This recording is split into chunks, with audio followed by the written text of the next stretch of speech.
Good morning, everyone. It is Wednesday, and we have from the world headquarters for the village in Howard, a second program in the Spring 2026 Life Planning Series, looking ahead and knowing your support options. We have three wonderful panelists who are with us today, and I'll give you a little bit of information about them and then turn everything over to the panel. And they have an incredible slide presentation as well. So my name is Carol Hess. I'm a member of the village in Howard, have been since 2015, and just am so pleased to be a part of this organization. If you are not a member, please consider joining. It's just full of wonderful things. So today we have, as I said, three panelists. On my left, right here, is Kathy Weir. She is an important person to know here in the county with the Office on Aging and Independence. You are known as a caregiver support person and manager and dementia support manager of the Office on Aging and Independence.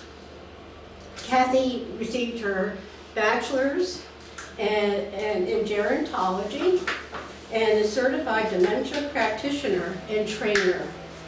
She's a Maryland native, having grown up in the Parkville area of Baltimore County, so she's not far from there. There is a quote from Kathy that I'd like to repeat because I think it is so good. I don't know where it came from other than I got it from the information in our website. Kathy recognizes no one is on the same journey in the same place at the same time. Just think about that. Is that not so true? So I see you often in county events, and thank you so much for being a part of this presentation. Thank you for having me. Then we have Krista Kidd, and Krista is the owner of Oasis, which is an organization that has different programs in different areas, and you own the Oasis. Okay, and so Krista is a Baltimore City native.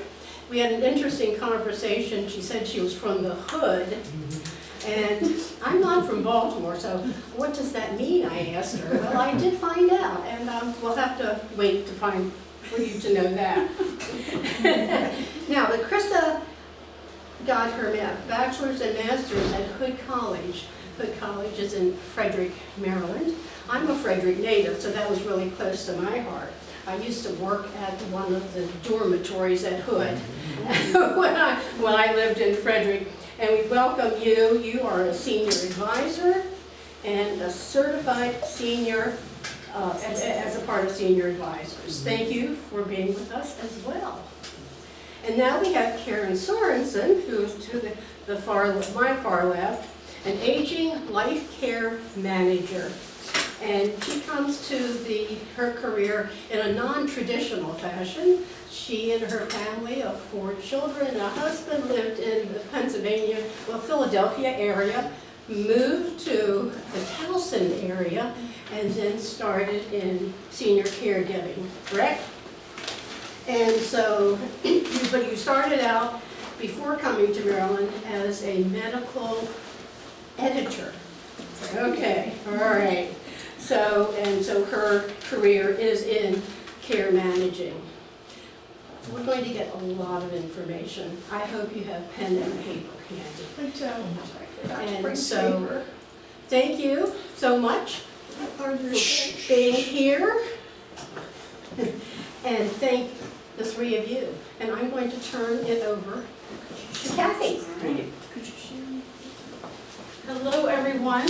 I am Kathy Ware, like Carol said, with the Howard County Office on Aging and Independence. I've held various roles at the county within the 50+ centers, etc. but I've been in this role as caregiver and dementia care support since 2016. I'm going to talk about, today I'm here representing the whole office though. So while I'm going to first talk about my programming, because there are some things that Michelle and the others wanted me to make sure I got across to you all, I want to talk about all that Office on Aging Independence does. So my program is the Caregiver Support Program, and as a whole, we are here to support caregivers across the lifespan in whatever way we can. We have a small grant that we offer. We offer resources, one-on-one counseling, the TruAlta, which I'm going to talk about, and care coordination. I think the most important thing that we do in our program especially is we walk the journey with folks. Because like we said, you're never at the same place, the same time. And so I might talk to someone and then 5 years, 3 years, whatever passes, I talk to them again because their journey has changed. So we're supportive throughout that. TruAlta I'm very excited about. TruAlta is an e-learning portal for caregivers and for individuals, whether it be professional caregivers or whether it be informal home caregivers. TruAlta is an e-learning portal that is free to Howard County residents and care providers. It is available 24/7. All you do is you go, and I have cards, you go to hococaregivers.trualta.com to register and you're in. You can, through that site, you can view all of the content or listen through your phone, your laptop, or your iPad. So any way you need, if you're out, it's a little small to read on your phone, but if you're out and you need an answer to something, you can get it. TruAlta Library, just to show you how vast it is, we engaged this in 2021 because we were doing small but mighty classes at the nursing labs with a nursing instructor at HCC. Classes were great. We did everything from mental health and vital signs, to even going through transferring people in the beds. But caregivers didn't have that much time to come out to classes. Got a call from TruAlta. It has been such a gift. So just to overview it a little bit, through TruAlta you can have reading material, video. With the reading material is an audio file, printable resources. There's community forum that's on there, support groups. All of their webinars and their caregiver classes, etc., are all recorded. They group things by toolkits. So just to give you a little bit of taste, there's everything from document decision making, care essentials, healing caregiver burnout. If I tell caregivers you read nothing else, read caregiver burnout. Mobility and fall prevention. It goes into dementia caregiving, condition-specific caregiving such as COPD, diabetes, daily stroke care, lung health, Parkinson's, caring for kids and grandchildren, kidney disease, cancer care. So the information on here is just vast. We have unlimited registration. We are wanting everybody in the county to take advantage of this resource. Even if you're not a caregiver, it is overall health and well-being. There's a magic tool search box at the top of your main page. You can type any word or key phrase, and anywhere that is mentioned in any of the TruAlta content, all of those lessons, articles, videos, toolkits, all of it will come up. It's an invaluable resource. Enough about TruAlta. We've also started on a journey of cognitive health continuum. So while we have done dementia supports for years, we want to take the stigma out of cognitive health. We don't want folks to be afraid to have their cognitive health assessed. So we started on this cognitive, and I have brochures on all this, cognitive health continuum, providing screenings, respite, resources. And Candy Bennett is our dementia care coordinator that works with me to take care, make sure all that happens. So we want folks to know if you are concerned about memory changes. As we age, we're concerned. I'm concerned, but we want to take that stigma out. We want you to just come and have not a diagnosis, but just a screening done. We do a really brief 88. We also do a MOCA cognitive screening that reviews 7 different areas of cognition. We want you to come get screened, and then we can offer all these services to help guide you along your journey. I'm drifting, aren't I? Okay. Other programs that we have within the county, we have Kindred Spirits, which we've just relaunched. Kindred Spirits is a day program that right now it's once a week. We'll be increasing that along with locations as time goes on. Kindred Spirits is a place for folks with early stage memory loss to come and engage in activities and to be challenged. Our folks, there's no reason why they come, and there's still so much that they can do. They've taken this enrolling in Kindred Spirits as an opportunity to engage with others and be a part of community and focus on their abilities and not what may be their future disabilities. Also, Connection Social Day program we have at 250 Plus Centers, Ellicott City and East Columbia.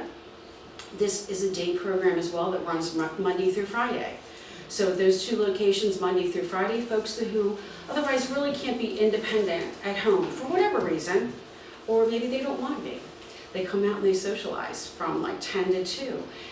There's lunch and activities and entertainment, and it's just a very, very full 4 hours. But they're engaging socially, which is important for all of us. Age Friendly, we're in Age Friendly 2.0 now.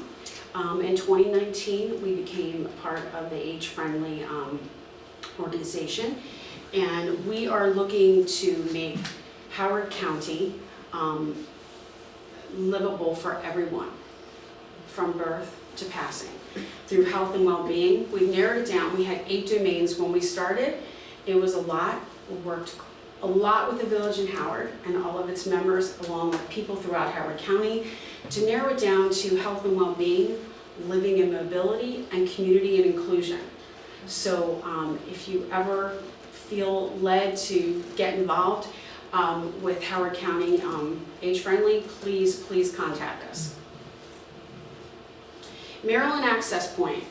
I would venture to say that everyone knows Maryland Access Point within Office on Aging and Independence. Maryland Access Point, this really easy number, 410-313-1234.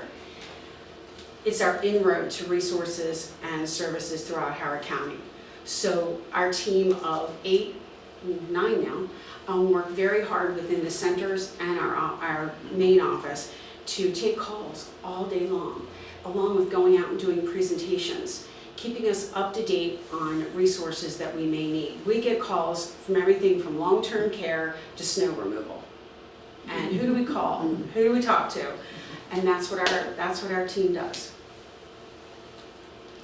SHIP, I don't know if you've ever heard of SHIP, but the State Health Insurance Program. These are our Medicare experts. They do lots of presentations within the county, all over the place. They take one-on-one appointments, but if you have questions about Medicare, please call them. They are an awesome group. Health and wellness programs. We just have so much going on within the 50 plus centers. We take classes out, but we also do living well and chronic disease self-management courses through there. Seniors Together, we're peer support groups. It's important that we all support each other. So there's everything from peer groups where we get together to low vision group.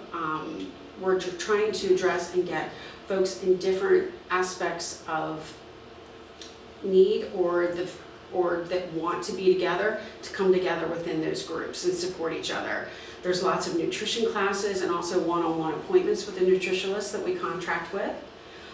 Fall prevention, exercise. There is some sort of exercise room and or gym in every single one of our 6 50 plus centers. Lots of volunteer opportunities too. There's volunteer opportunities within our office as a whole. There's also a lot of volunteer opportunities within Age Friendly, doing lots of different things. Oops, sorry. 50 plus centers, there's 6 of them. Who here has been to one of our 50 plus centers? Love it. Every 50 plus center has a different flavor to it. So the newsletters are out online. They do them 3 months at a time. but we're all doing different things. So I encourage you to get out to at least one of them, if not more. We have folks that, once you're a member, free for one center, you're a member of all. So they go out and they do different programming and different activities at different ones. So like we said, the 6 centers located throughout the county, hub for wellness, the gym's there, lots of activities, and social connection social day program is located in there. This is really important program for us as well. Our goal as the Office on Aging and Independence is that for everyone to live independently and well for as long as they possibly can. So everything that we do is geared towards supporting individuals along the continuum of age to make sure that we are active, that we are safe, and that we are healthy. Resources for aging in place. Community living program is really important. We have occupational therapists that work this program. So we have in-home and supportive services, occupational therapists, and you actually, MAP, like I said, is our inroads. So you call there for a referral, and then CLP comes out. Right now we have a huge grant. I believe we're in our 3rd year, don't quote me on that, older adult home modification grant. So I encourage you, if any of this perks your interest, as far as any of these home modifications, and you're within the guidelines, to contact the community living program. It's a huge grant, and we've done a lot of great things with it. Loan closet. Let me ask, who's aware of the loan closet in Howard County? Love it. Loan closet, although it is not directly, we are directly associated with them. They are within DCRS, but part of another office now. Loan closet is awesome. They actually have a whole bath. You can go, and you can go for be actually assessed for assistive devices. We don't just, somebody comes in and they say, oh, we need a walker. We don't just say, here, go, take it. Someone meets with you, an occupational therapy assistant or occupational therapist, and there's a whole staff there that will find out exactly what you need, what height do you need, and it's free. We purchase a lot of equipment, but we have people that will use the equipment, they trade it out for something. Then we send it through the Scrub Hub, and we make sure it's just as good as new, and then we're able to offer it to more folks. So this is a free service throughout the county. There are audio, visual, and different other devices there besides just mobility. But yeah, you can go in and you can figure out exactly what you need in a bathroom setup. This is especially important if we know folks that are coming home from the hospital, and they're not going to be able, they want to stay in their home, but they're not going to be able to maneuver the same way. So we encourage people to come out, or for our community living program to come out to them. Digital inclusion, I guess it came about during COVID primarily, but Mallory Burgess does a great job with this. This is to keep us all digitally educated. Lots and lots of technology classes. She has a whole team of instructors that are volunteers throughout the county that we go out and we do. I wouldn't even venture to name all the different classes, but it's all out on our website. But it's to keep everybody digitally up to date. Maryland, this is through the state. Maryland Department of Aging Senior Call Check. This is a really great way for, say there's someone who really doesn't get out a whole lot. They need somebody to check in on. Maybe you can't do it all the time. Or maybe you'd like someone to check in on you. This is through the state. And it is 65 plus who have a landline or a cell phone. So you can go either way on that. But they call and they do daily check-ins, which is really nice. And then last but not least, this is our resource guide, which I'm sure you all have seen. MAP is the most important number to know because they're aware of everything that we all do. So if you're ever in a pinch, you just call 313-1234. Noticing age-friendly at the bottom. I also want to notice with the dementia or the cognitive health continuum, we have recently joined, and I don't have a slide yet, we've joined the Dementia Friendly Network. which we're really excited about. A lot of great partnering to do and to bring more light to cognitive health. I teach the classes, the CDP classes, which are Alzheimer's disease and dementia care, and it's amazing to me that there's almost 200 forms of dementia. A lot of these come along with chronic conditions. So while it may not be a diagnosed and a non-reversible dementia, it could be something having to do with a chronic condition. And once we take care of that symptom and we monitor our chronic condition, that we are much better off. So we don't want people to go to the dark place. We want to be there to help you with anything that you need regarding resources. And I guess we'll do questions a little bit later. All right, Christy, you're up.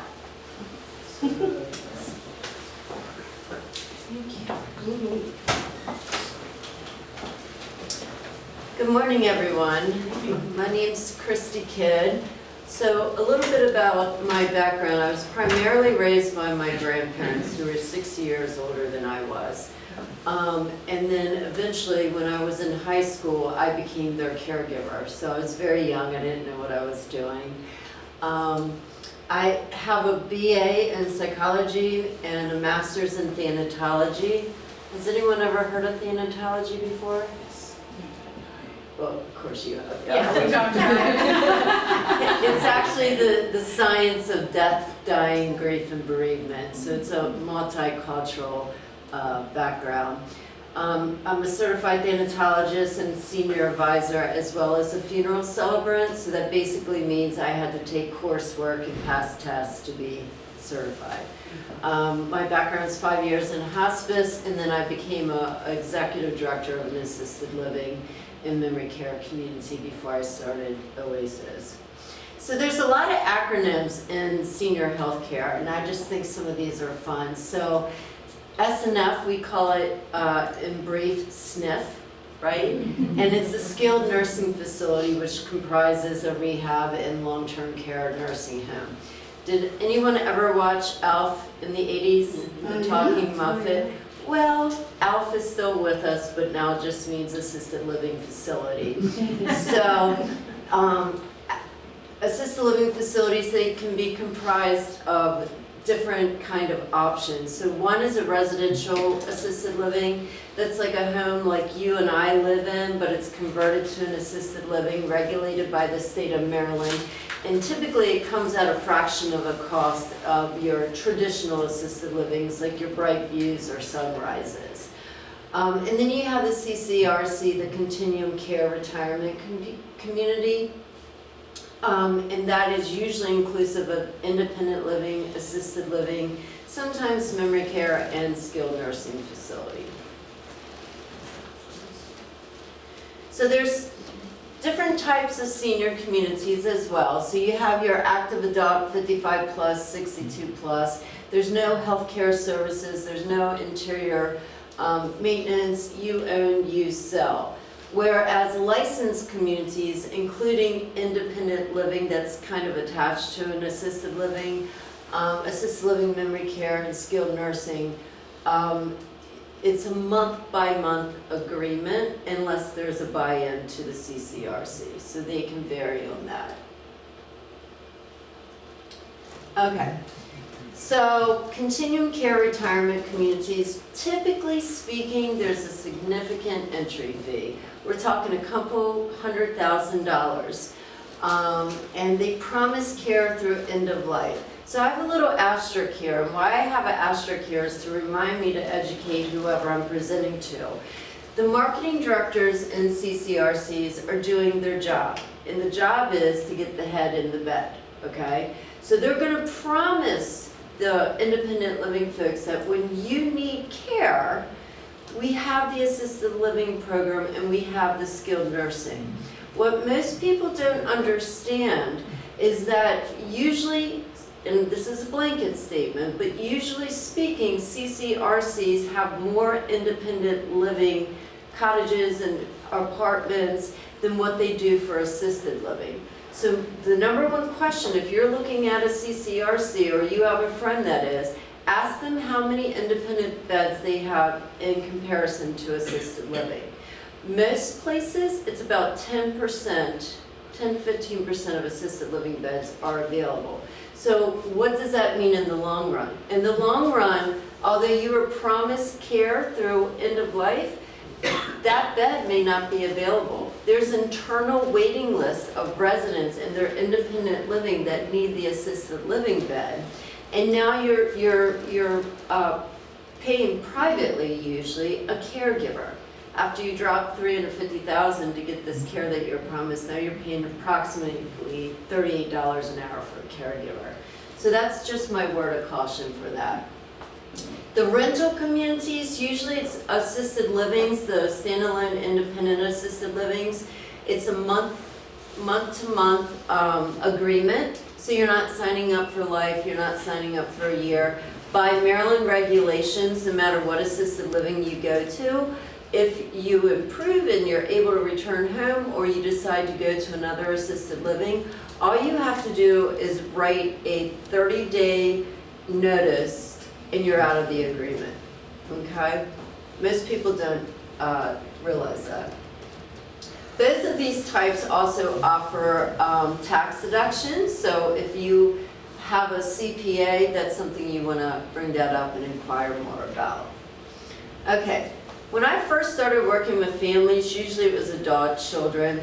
Senior care is a complex journey to navigate, especially if you've never been on it before and you don't understand the different types of care levels or state regulations, etc. So I developed this presentation because so many adult children just didn't realize.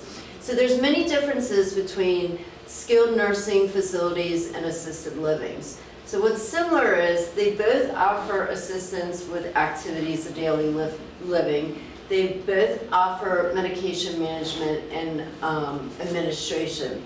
Nursing homes are specifically for skilled care, meaning that a nurse needs to perform whatever duty that person needs with limited medical treatments.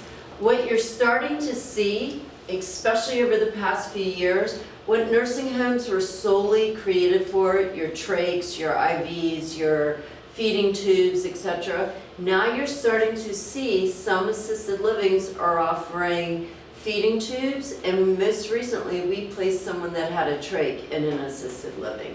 It's not common, but you're starting to see that assisted livings are offering a higher level of care. One of the biggest differences between the two are the non-care based services. So with assisted living, you have extensive activities and outings. You have a calendar of programs that a resident can choose to participate in. In nursing homes, you're lucky if you get 3 a day. Typically that is something religious, current events, and of course bingo. True story.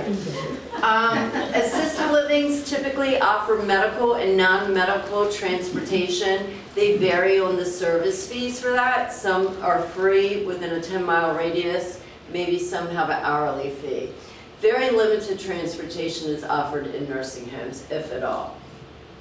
Meals in assisted living is typically restaurant-style dining. They typically have culinary chefs, and you get to choose. They also have a all-day menu, so if you don't like the fish and the pork chop that they're serving, then there's salads, sandwiches, things like that.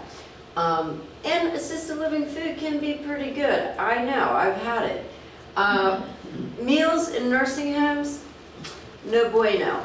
They're cooking for the masses, right? And usually you're circling your entree that you're choosing. There's very little seasoning. It's just not as good as assisted living. One of the other major things to consider is laundry. So if you're in an assisted living, your laundry is going to be done just your laundry. It's not going to be mixed with anyone else's. They'll fold it, they'll hang it, they'll do everything for you. In nursing homes, if you're on a wing, everyone's laundry is done together. So now you understand why Mr. Smith that has cognitive decline is wearing a pink sweater. Both offer maintenance, both offer supervision. Nursing homes feel more like a hospital, where assisted living feels more like home. All right, so some things to consider when living at home is no longer an option. Maybe someone's not successful or safe living at home. We're starting to see more of the sandwich generation. The adult child is taking care of mom and dad, but she also has little ones that she's taking care of. They work full-time. It's very, very stressful. And there's more education around the sandwich generation than what has ever been in the past. But there's 4 things to consider when someone may not be living well independently. That's safety, nutrition, managing medications, and loneliness. I've done this presentation pre-COVID, and when I discussed loneliness, I kind of was like, not well received, I don't think. But after COVID, after all of us have experienced that terrible time, now I get a lot more heads going up and down when I discuss this. So according to the CDC, 1 out of 3 adults 65 or older falls, and the biggest indicator of a future fall, does anyone know, is a past fall. So if someone falls, the likelihood that they're going to fall again increases. Falls are one of our biggest reasons why we help folks into assisted living. It's usually a medical event that happens that forces a decision. So if anyone is considering, or if you know anyone that's considering assisted living in the future, the best time to visit is when everything is calm, cool, and collected. You're not making decisions out of stress, a stressful situation. Okay, nutrition and hydration. There's lots of ways where people can get the groceries they need. Online grocery shopping. I swore years ago that I would never have anyone else pick out my produce. Well, guess what? I'm a busy lady. And so now I rely on it, and I take my chances that my apples are going to be, you know, fresh and juicy. Family can help, caregivers in the home can also help, and also Meals on Wheels, which you might have touched on as well. Dehydration in older adults, usually 60 years or older, has a more powerful negative impact as opposed to someone of younger age. So urinary tract infections in older adults, it can exacerbate dementia, it can cause hallucinations, delusions. It's pretty bad. So staying hydrated is super important for the older generation. Medication management. So 41% of people are taking 5 or more medications, usually by 2 or more physicians. I'll give you a personal story that, what year are we in, 26? 5 years ago, I had a health setback. And if you see my little pretty scar on my neck, saved my life. I had to have surgery. I had caregivers in the home, I couldn't drive. I had my primary care physician, I had a pain specialist, I had a surgeon, I had acupuncture. So everyone's given me all this kind of advice on how to alleviate my pain. Well, it wasn't until my pain specialist prescribed me medication after my primary that the pharmacist is like, Miss Kidd, we cannot fill this prescription because you're prescribed this. Pharmacists, I'm telling you, they are a godsend to anyone that's taking medication, because you think that your doctors are communicating, because that's what they tell us. I guarantee you, your surgeon is not always updating specifically. The doctor or your pain specialist is not communicating. So this happens quite frequently, and this is another top reason why people do move to assisted living. Loneliness and physical health. So loneliness can increase the rate of mortality by 26%. It's comparable in the impacts such as obesity, or if someone smoked 15 cigarettes a day. It increases the risk of developing coronary heart disease, high blood pressure, and also the onset of disability. It puts people at greater risk of cognitive decline. This is another benefit of someone going to an assisted living community.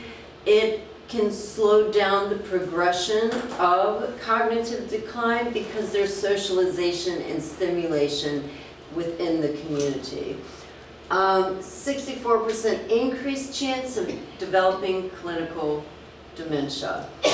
And it's also predictive of suicide. Does anyone have an idea of what race, sex, and age has the highest suicide rate in America? Any guesses? Male.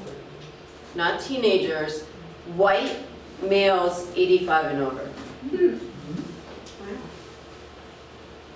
Okay, Medicare and Medicaid, they are completely different. Medicare is federally funded, so it's the same for all states, okay? Medicare will cover if someone falls, hurts their hip, and they have to go get rehab. Medicare will cover 100% of the first 20 days. Starting day 21 through day 100, Medicare will cover 80%.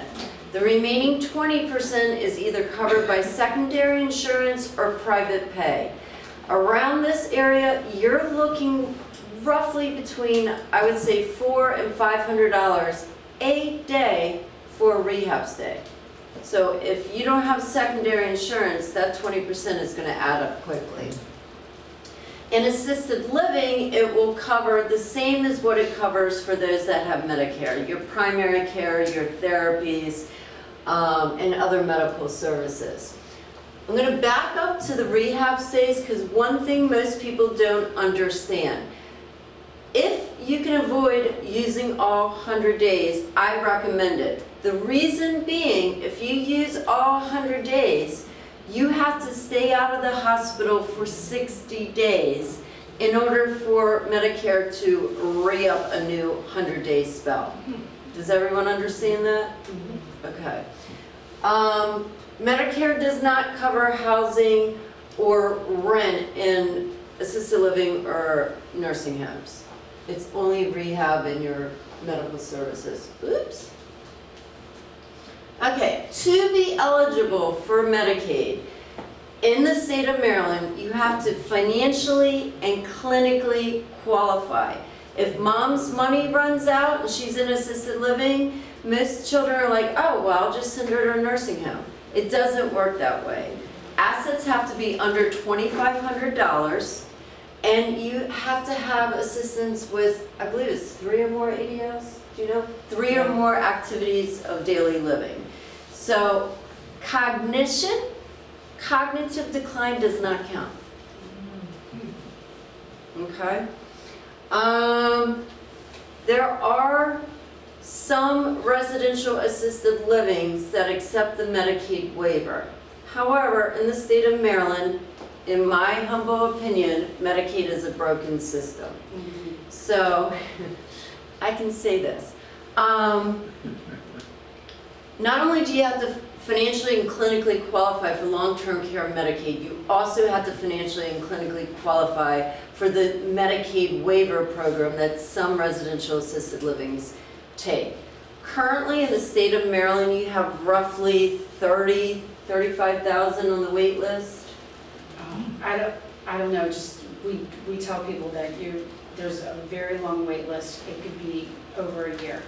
It's well over a year. Yeah, well over a year. Well over a year. I've Looking never, probably at least 2. if not longer. Yeah. So the Medicaid waiver is a priority, 1 through 6. 6 means you're probably waiting 5 to 7 years. Priority 1 means, guess what, you're next. There's roughly 12,000 people that are priority 1, and it's 1 to 2 years before they get the care they need.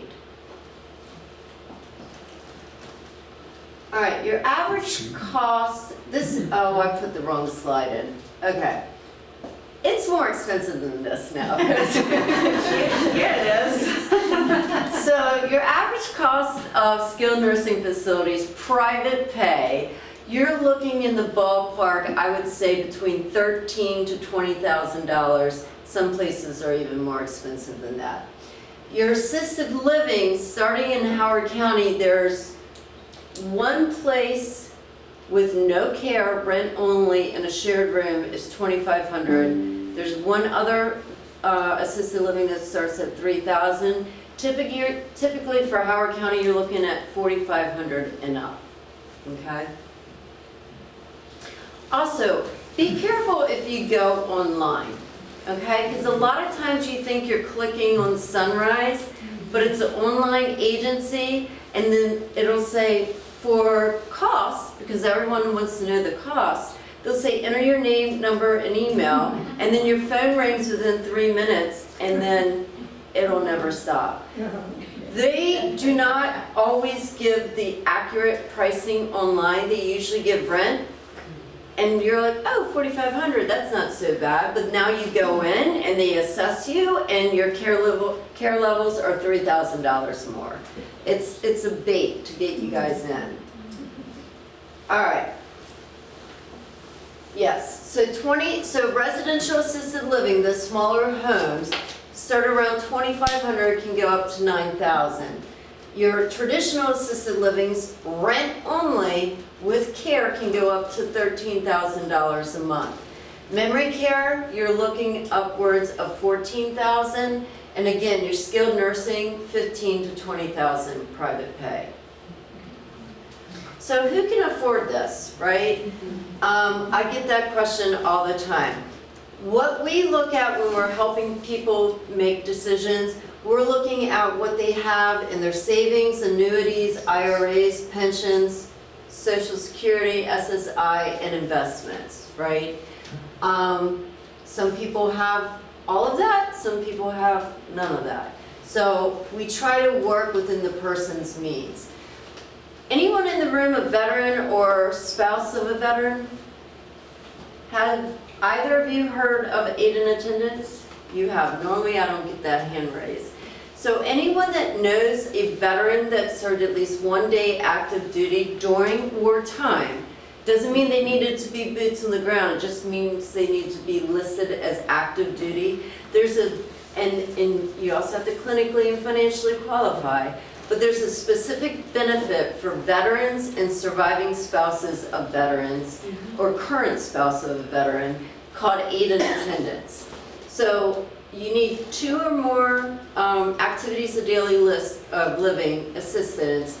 Currently in 2026, if you clinically and financially qualify as a veteran, it's $2,424 a month to help offset the costs of medical day programs, caregivers in the home, or assisted livings. Surviving spouses, I think, is around $1,800. Sometimes less, but yeah. Yeah, you have to qualify for it, depending on finances, clinical needs, etc. We look at long-term care insurance, reverse mortgages. I really don't get into that. It's kind of getting better from what I hear. Sometimes there's life insurance policies that can be converted to long-term care insurance. And then there's also bridge to assisted living loans. So that is when someone may not have the money in the bank, but they own their house in full and they need care today. There's a loan specifically for that, and once approved, it's offered same day. So tips for talking about difficult subjects. So I think most Americans, we don't like to talk about negative topics, death and dying, growing older with ailments, etc. So what do? We dance around the elephant in the room. Unless you come to my house, because we talk about hard subjects all day, every day. My husband loves it.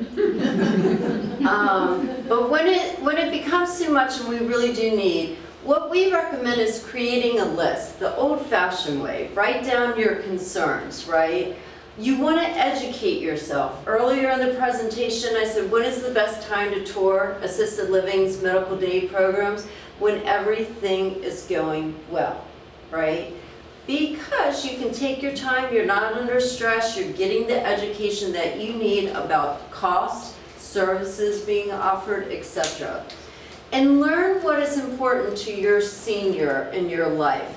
The environment is very important, and most people don't take that into account. My grandparents, my grandfather, he was a welder, a blue-collar worker. He was raised on a farm. He might like something that may be a little bit old school in decor. Now my grandma, on the other hand, was bougie. She liked everything that sparkled. So the environment for her might be something a little upscale because that's where she feels comfortable. So environment is very important. Always talk in person, empathy, not sympathy. Don't rush. Plan on having this conversation again and again and again.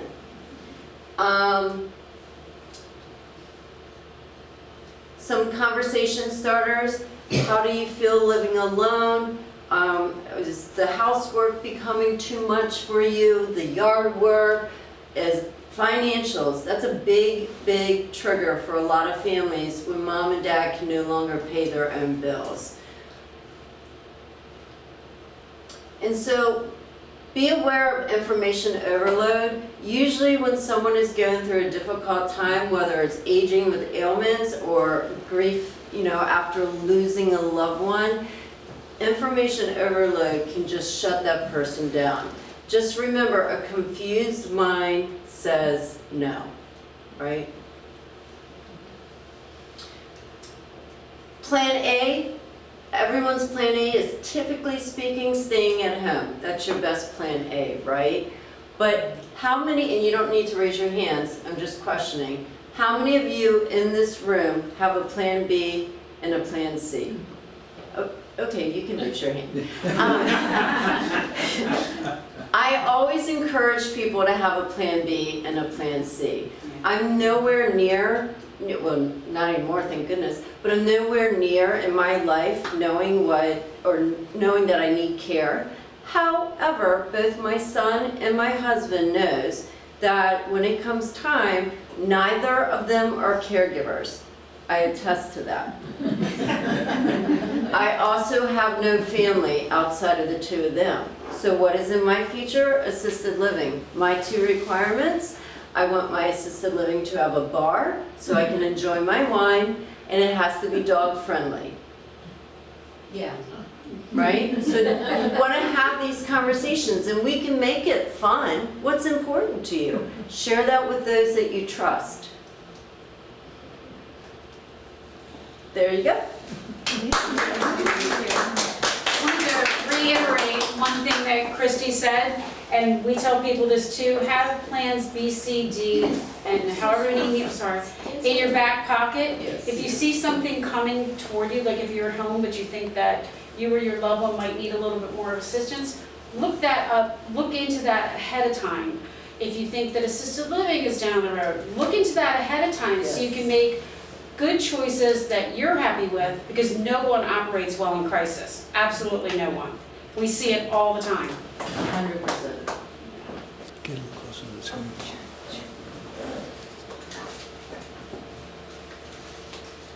Okay, well, good morning, everyone, and thank you so much for being here today. And thank you to the Village in Howard for inviting me to speak about preparing for a crisis. I'm Karen Sorensen. I'm a certified care manager and a national board certified health and wellness coach. I have a solo practice in Towson, Maryland, and the name of my company is called Be More Well. Though I live in Baltimore County, I do have a few clients here in Howard County, and I really believe that what you have here is very special. Your organization and the people in this room are a great resource for older adults living in Howard County. So today's topic is when life throws you a curveball, the bad, the gruesome, and the good, preparing now for stronger, more independent years. Aging can bring some gruesome moments, but with the right preparation, it can also bring you strength, confidence, and control. And that's what we're going to talk about in the next few minutes. As I was preparing this presentation, I considered that some of this material, if not all of it, will not be new to you, especially as members of the village and also following these two wonderful speakers. But personally, I feel it's okay to reinforce just how important it is to be prepared for the last 5 to 10 years of our lives. Okay, so here's our roadmap for today. We'll look at the bad, which are the tough realities of aging we all face. The gruesome, in my view, is losing independence and making heavy, difficult decisions. And then we'll end with the good, which is how you can prepare for longevity and take control where you still can. Quick show of hands, how many of you have already thought about what the next 5 to 10 years could look like for you? That's wonderful. Hopefully today we'll turn some of those thoughts into action. So let's begin with the honest part, which is the bad. The bad news is simple. We are all aging. Chronic illnesses, disability, loss of a spouse, loss of close friends, and eventually death are all realities. Looking at our own backyard in Maryland, the 65 and older population is projected to grow by 30% by 2040. Here in Howard County, that number is expected to more than double. Right now, about 15.4% of Howard County residents are 65 and older, and our median age keeps rising. Many of us will face multiple chronic conditions, high blood pressure, diabetes, dementia, and others that increase sharply after the age of 55. These aren't scare tactics. They are facts that help us prepare instead of being caught off guard. Curveballs show up in very real ways here in Howard County. As others have already mentioned, 1 in 4 Maryland adults 65 and older reported falling last year, and that's one of the leading causes of injury among older adults. In Howard County, we're seeing a rise of fall-related injuries and deaths among our aging population. Loss of independence at home or behind the wheel is happening every day. And caregiver burnout for you, for your loved ones, is a reality. Most families that I work with say the same thing over and over again. I wish I had planned before the crisis hit. That honest awareness is what leads us to the next part, the part that can feel the heaviest. Why are we facing these realities now? Because doing so does give you more control over your care, your home, and your final years. It reduces stress on your family, and it protects the quality of life that you want, even when things change. And that's going to bring us to the gruesome part of this talk. So the gruesome is exactly what it says. I had a client, she's a solo ager. She was working on her legal paperwork in 2024. So I met with her early in the year, 2025. And she said spending this past year working on legal paperwork, particularly the advance directive, was gruesome. What she was talking about was confronting the loss of independence, the loss of her autonomy, and the loss of control. She was answering questions like, who will be my advocate? And then, who will be my advocate if my designated advocate can't fulfill those duties? What treatments do I want? What treatments do I not want? How do I balance quantity versus quality of life? And where will I live if I can't stay in my current home? And probably one of the biggest questions is, will my money last? Facing them now, though, is truly an act of love for yourself as well as for your family. Let's break down the 3 areas that I want to discuss today. Your healthcare and financial power of attorney. This is choosing who's going to speak to you or speak for you when you're not able to do so for yourself. So most families, most older adults will choose a healthcare power of attorney, someone who lives nearby, someone who's local, whether it's a son or daughter or a friend. Financial power of attorney, a lot of older adults, if they have children who live out of state, will often pick that person. That person will want to help, and what can they do? When they're not here is, step in and pay bills, manage money, make financial decisions when you can. Your advance directives. This is spelling out your wishes on treatments and your living will. And also, you may also want immediate medical orders in the MOLS form on hand with a copy at home. Your housing and finances. Are you going to stay at home? Are you going to live with family? Or will you go into a facility? Will that home be safe for you?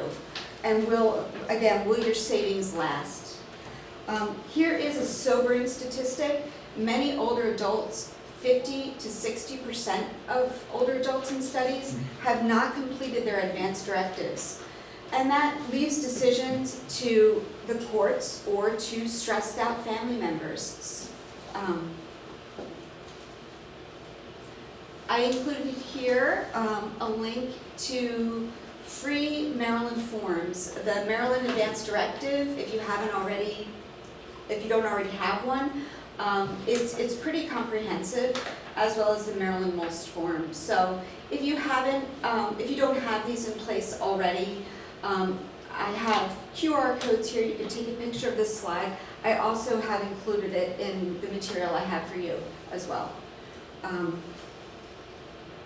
But discussing these forms with a family member, with your spouse, also with your healthcare advocate and your physician, I think it really will give you confidence about your choices. And having these in place is one of the most empowering steps that you can take before the crisis hits. What are the risks of not planning?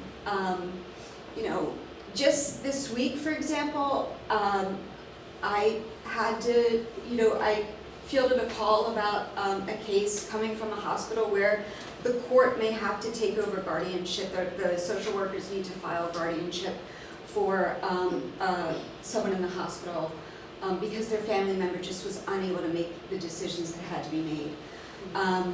So those are some risks.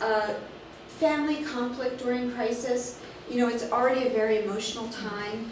So when someone has to make a decision on your behalf, having your wishes spelled out and talking to them beforehand can reduce that stress quite a bit. And then the Howard County Office on Aging is also the public guardian of last resort.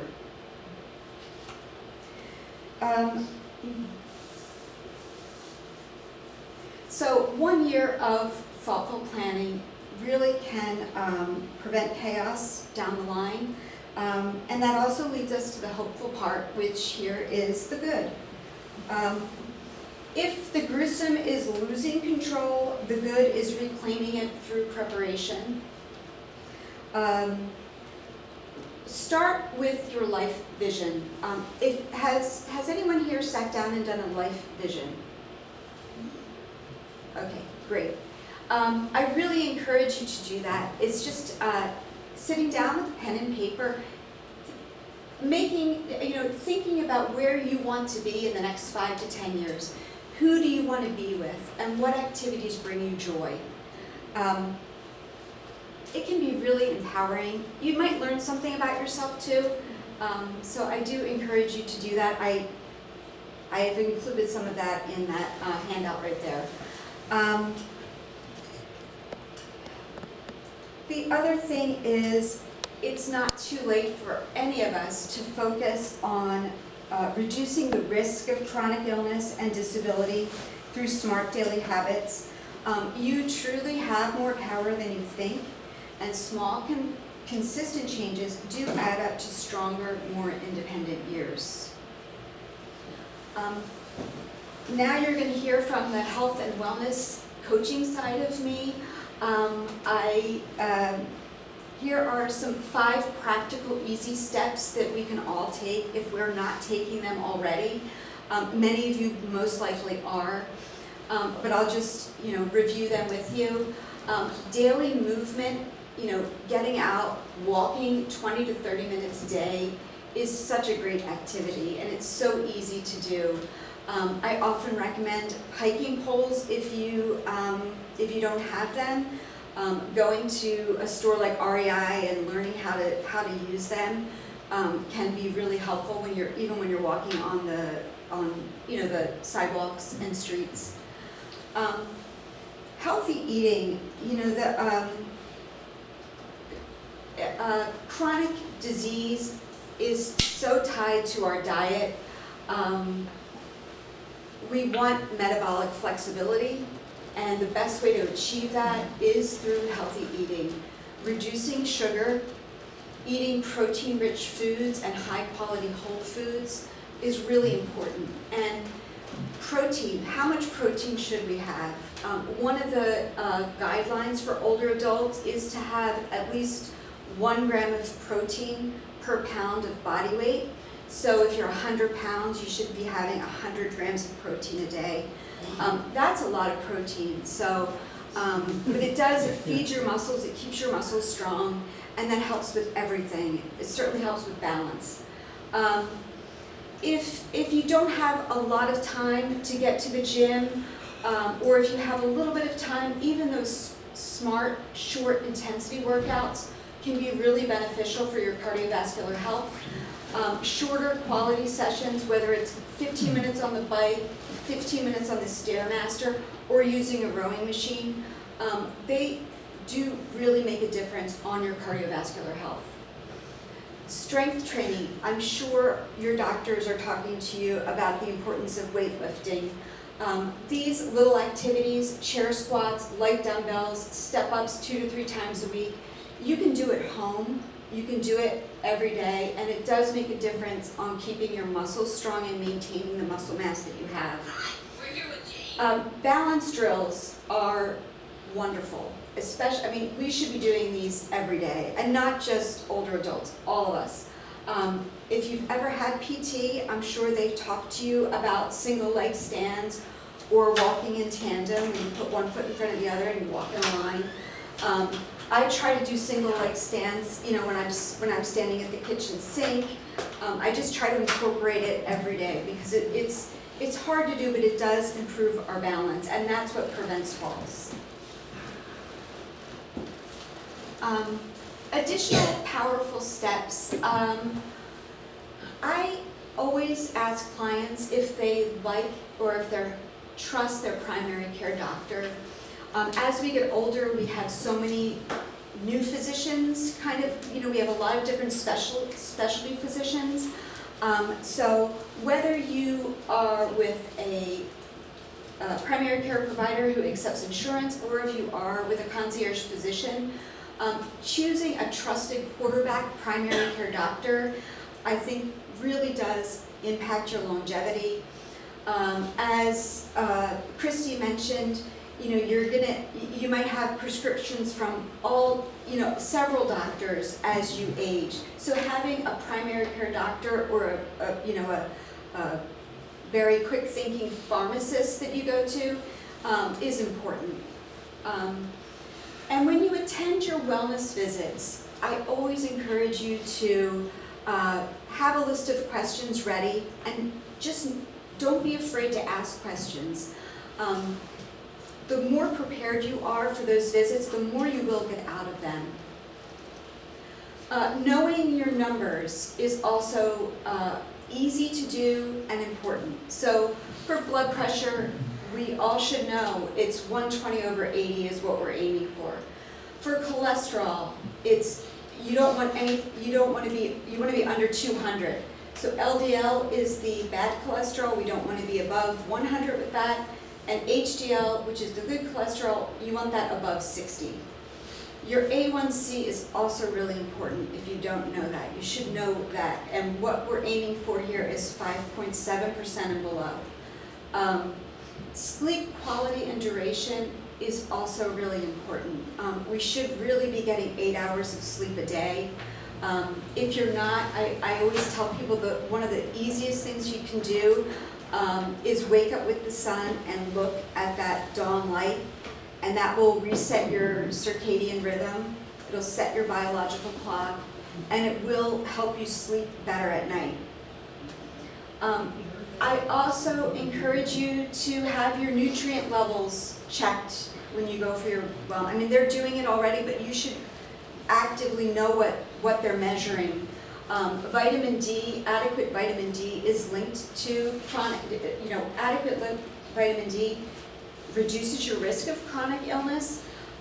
For men, and the risk of cancer, lots of things are tied to vitamin D. That's just one nutrient, but you should know what your numbers are again. I think for men, it should be 40 and above, and for women, 55 and above.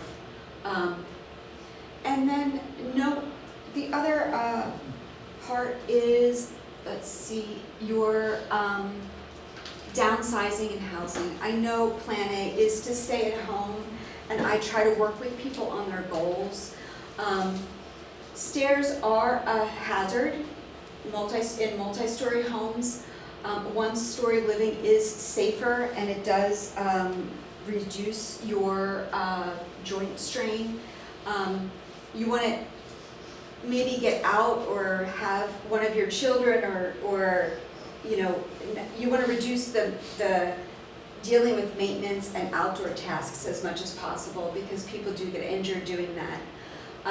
I always see with older adults, maybe in their 80s and 90s, if they're in their multi-story home, reducing the square footage that they need, having a bathroom that's close to them, having a kitchen and a bedroom, having that within reach does increase longevity.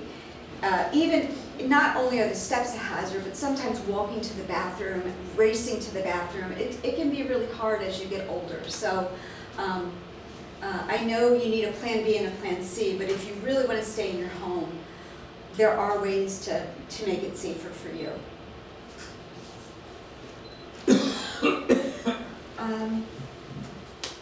Making a long-term care budget plan, rather, that fits your budget is also really critical.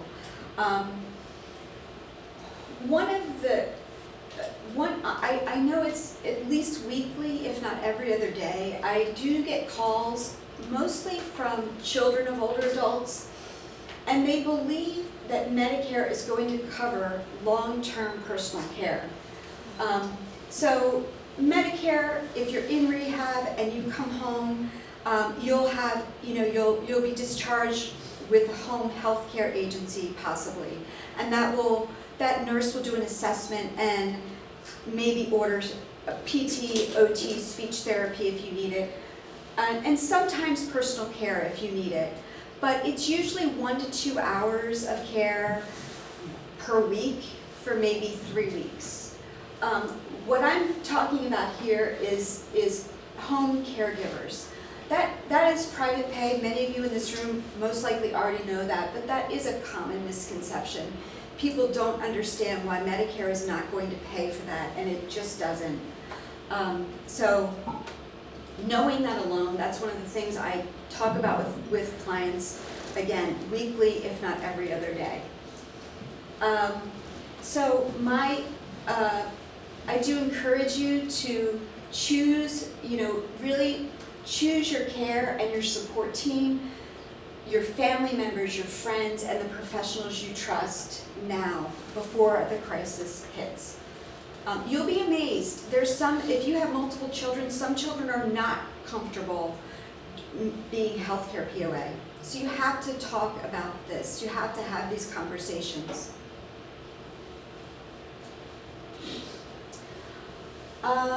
We touched on this a little bit already with Christy's presentation, but it's good to know your housing options. If you do home care, personal care at home, here in Maryland in 2025, the average cost was about $30 an hour. So if you have caregivers every day, it's about $80,000 a year.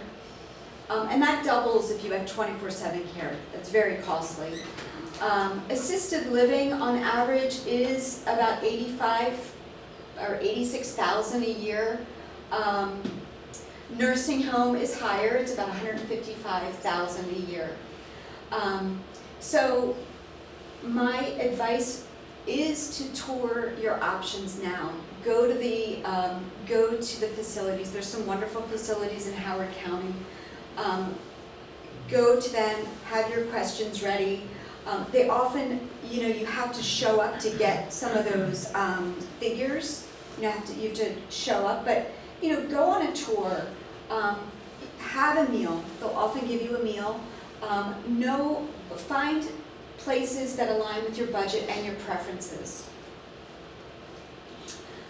I have Howard County slide. Here again are Howard County resources. We've already, Kathy's already spoke about these, but Maryland Access Point is, as she said, wonderful. You can call there, talk about Medicare, long-term care planning, transportation. That's a big one as you get older.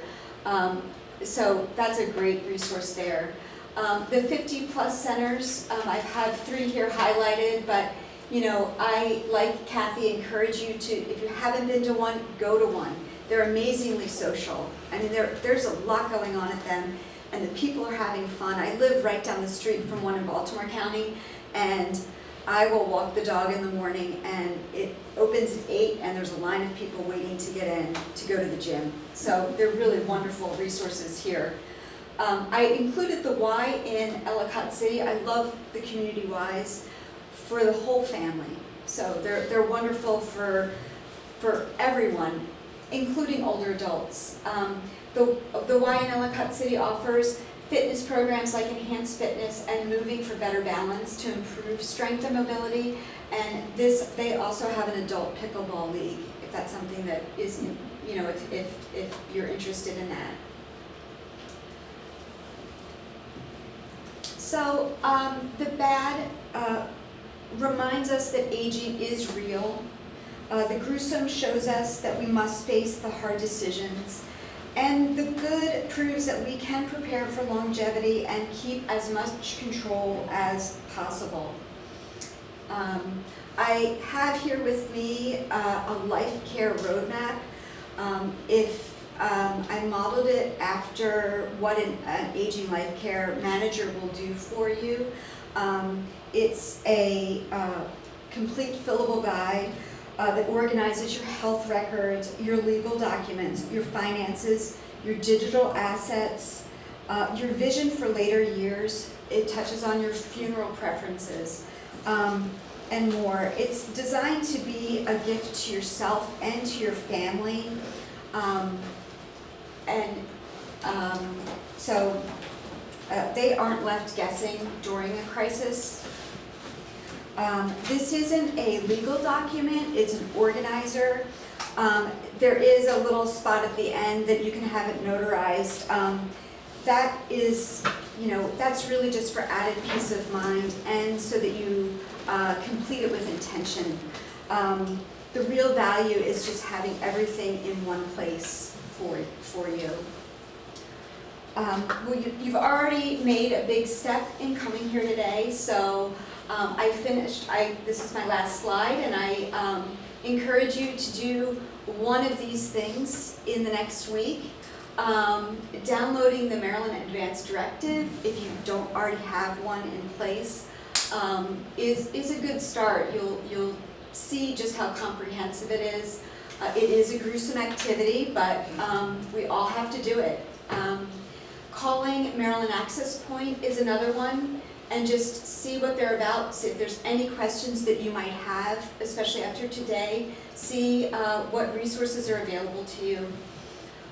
Defining one part of your life vision or starting a weightlifting, balancing drill, can be really empowering. And then review downsizing or home safety. That's another step you can take. I also brought, and I forgot to mention that, I brought my weighted vest with me. This is one of my favorite things. Does anybody have a weighted vest? Okay. I love it. I mean, that's only 10 pounds. It's an old one too. They make them a little more, comfortable now. That one's not super comfortable. But, I mean, I put that on in the morning and I walk the dog. It's just a very easy way to build muscles, maintain it's a way to get resistance training as well as cardiovascular training. 20 minutes with that, you really do feel it. So you're welcome to try it on or feel it or look at it. But they're on Amazon, they're not that expensive. Again, it's just one way to incorporate lifestyle changes every day until you're just doing them without thinking about it. And so that's it. Thank you so much for inviting me here.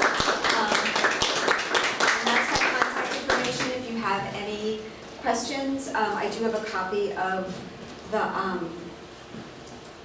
the life care plan for everybody here too.